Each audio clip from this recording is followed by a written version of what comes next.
윤석열 탄핵 기금 약정서를 통해서 10만 원 단위로 네. 모금을 받고 담요로 선물을 주면서 뭐 이런 주장을 편답니다.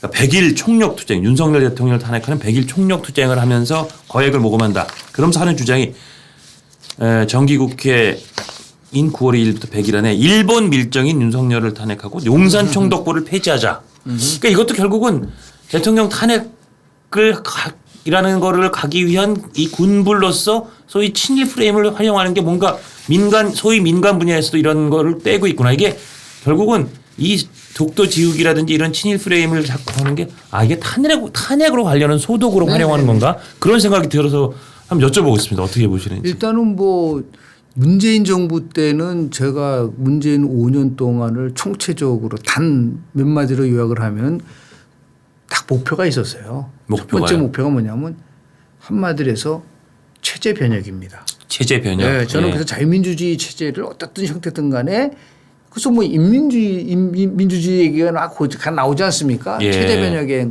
두 번째가 기득권 교체예요. 기득권 교체. 네, 요 두 가지가 그 사람들의 목표였고 5년간 집요하게 그를 이제 추진했었어요. 예. 근데 기득권 교체를 하다가 딱 걸린 게 뭐냐면 조국 사태입니다.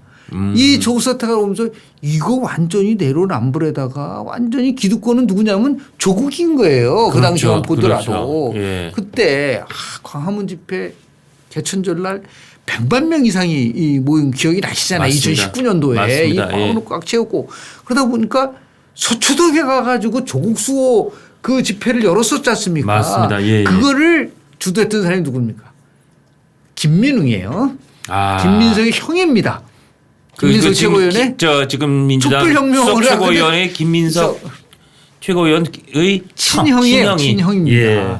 그러면서 그 조국 수호를 외치면서 엄청나게 그 정말 한마디로 얘기해서 그렇죠. 그 조국에 대한 것에 대한 수호를 내셨던 사람이 이제는 딱 정권이 엄밀하게 따지면 왜 2년 만에 총선 2년 만에 정권이 교체되고 예. 대한민국 5년 만에 정권 교체된 사람은 문재인밖에 없거든요. 예.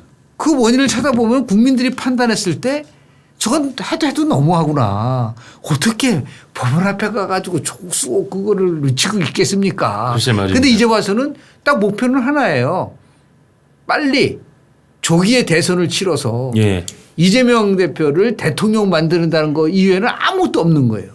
그렇죠. 그런데 그때 그 대선까지 이 선거가 나와서 출마의 길이 막힐 것 같으니까 결승점을 앞당기겠다. 그렇습니다. 예. 그러니까 아니 근데 대통령 탄핵을 막 못하잖아요. 그렇죠. 뭔가 헌법과 법률적인 위반이 있을 때 그것도 중대한 위반이 있을 때입니다. 그렇죠. 중대한 위반이죠. 한번 노무현 전 대통령 탄핵했을 때 헌법재판소가 어떤 판결을 내렸는지 가서 좀 읽어봤으면 좋겠어요. 맞습니다. 그때 그 기억할 때 뭐냐면 중대한 위반이라고 그랬었어요. 그렇죠. 아니 대통령이 가다가 횡단보도에 빨간불인데 건너갔다고 탄핵할 수는 없는 거잖아요. 그렇습니다. 당연하죠. 예. 그때 이제 뭐 잘 기억나시지만은 열린우당 만들어지고 열린우당을 적극적으로 도와달라고 한 말 그 한마디가 선거법 위반으로 해가지고 이제 결국 이제 탄핵이 이제 국회에서 소추가 됐었는데요.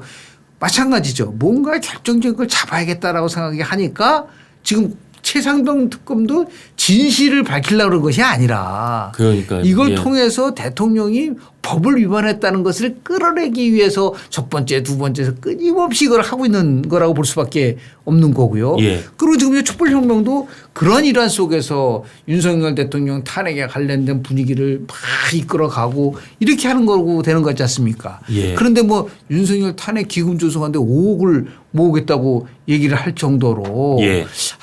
이게 한마디로 얘기해서 이거는 단순한 그 포퓰리즘을 넘어서 정말 대한민국의 기본 가치를 훼손시키는 그러한 행동으로 볼 수밖에 없다. 예?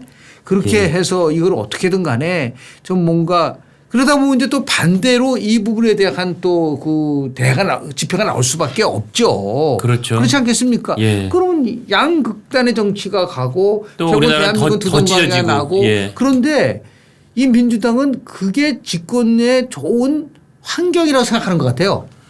오히려 대한민국 체제가 흔들리고 예. 경제가 망가지고 예. 이렇게 하는 것이 맞아 윤석열 정권 심판해야 돼 어떻게 저 정권을 다시 주느냐라고 하는 그러한 집권 전략의 일환으로서 예. 이렇게 끊임없이 국회에서 끊임없이 외부에서 흔들어대고 그리고 나중에 문제가 되면 아니면 말고 이런 식으로 가버리고 말이죠. 아니 그동안에 그 괴담들이 다 사드, 그다음 광우병, 그다음 뭐 저 해양 그 저 오염 처리수 네.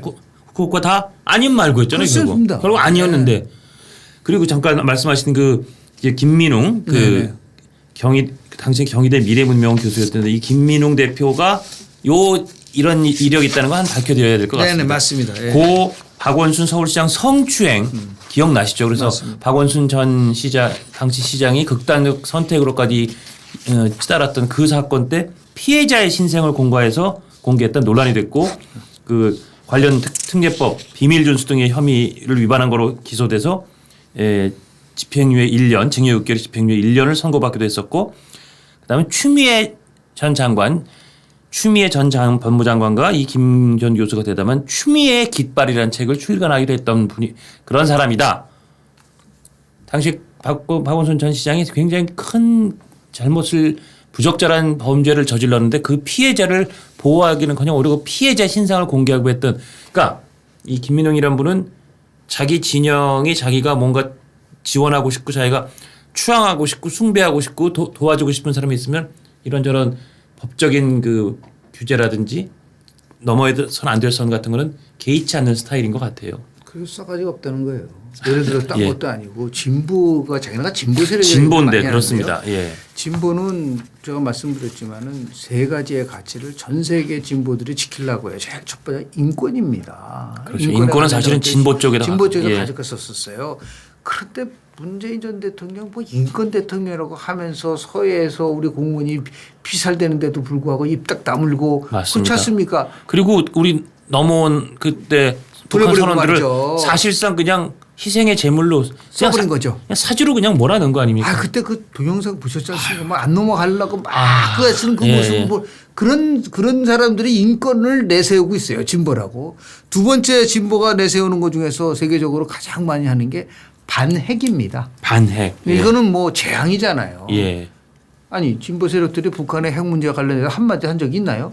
글쎄 말입니다. 한 번도 해본 적이 없어요. 이런 부분들이라든지. 예. 그리고 어떻게 성추행 피해자의 신상을 공개하고 이거를 마치 그러면서 옳은 일을 한 것처럼 하는 사람들이 촛불혁명이라는 말만 갖다 놓고 그러니까 촛불 우리가 얘기하는 부분들이 얼마나 이게 허상이냐는 거를 아주 적나라하게 보여주는 거죠. 예. 그래서 뭐 심한 경우에는 이런 평가 있었었어요. 많은 분들이 추미애, 예. 조국, 김민웅 참 고마운 분이다. 이분들 때문에 정권이 교체됐다. 역설적으로 정권 교체의 역설적 공신이다. 그렇죠. 예. 이런 식으로 나오는데 누가 이 세력을 또다시 정권을 재창출하도록 내버려 두겠습니까? 그 김민웅 대표가 지금 이제 윤석열 대통령 탄핵을 해서 뭐 5억 원을 헌금받고 그렇습니다. 뭐 일제 밀정을 뭐 퇴진시키고 조선 총독부를 폐지한다 이런 표현으로 다시 이제 일종의 선전선동에 나섰다 이렇게 보이는 것 같습니다. 아, 예를 들어서 6개월에 집행유예 1년을 선고받았으면은 아주 자숙하고 예. 그리고 뭔가 자기 자신에 대해서 성찰을 하고 제가 알기로는 김문웅 씨는 전 목사 출신으로 알고 있는데요. 아, 그 부분은 제가 사목자. 예. 뉴욕에서도 사목구 활동을 하신 걸로 그 알고 김민웅 있어요. 씨가요. 네. 아, 그렇군요. 그런 분이 어떻게 이런 식으로 이렇게 정말 이해하기 힘든 또 부분에서 이렇게 막 선동하고 이런 것에 대해서는 좀 반성도 하고 성찰도 해야 되는 게 아닌가라는 생각을 개인적으로 좀 해봅니다.